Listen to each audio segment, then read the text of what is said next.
ও মা, তুমি নেই, তাও বেশ ভালো আছি। নতুন মা আমায় ভীষণ ভালো খেতে দেয়। বাসি তরকারি, পচা ভাত আর নষ্ট ডালে আমার খুব ভালোই পেট ভরে যায়। মা, ও মা, জানো আমি এখন শার্ট ধুতে পারি। তাই প্রতিদিন বাড়ি শুদ্ধ সব লোকের কাপড় ধুই আমি।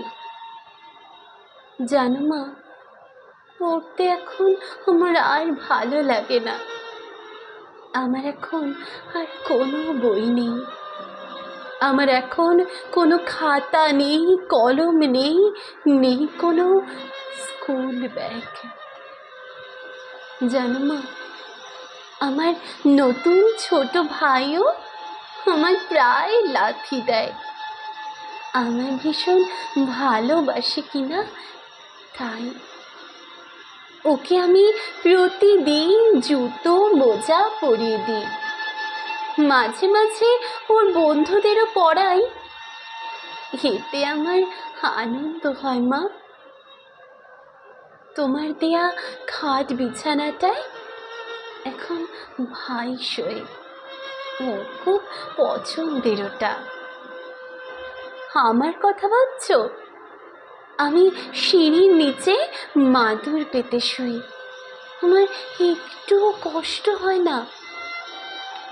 মা, জানো ঈদ এলে আমি পুরনো কাপড় পাই।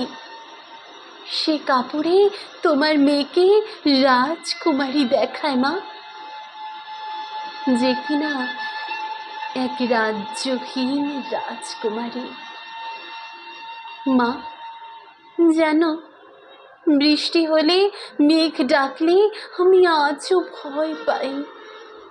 তোমার শেষ পরনে যে কাপড় ছিল, ওটা ঘর থেকে লুকিয়ে এনেছি গো মা। ওটা জুড়েছে তোমার গন্ধ। ওই গন্ধে আমার আর ভয় হয় না মা। আমার মনে হয় তুমি আমাকে জড়িয়ে রেখেছো বুকে। আমার একটা কথা রাখবে? আমায় কয়েকদিনের ছুটির ব্যবস্থা করে দেবে? তোমার কাছে গিয়ে থাকবো দুদিন, একটু শান্তিতে ঘুমাবো তোমার বুকে।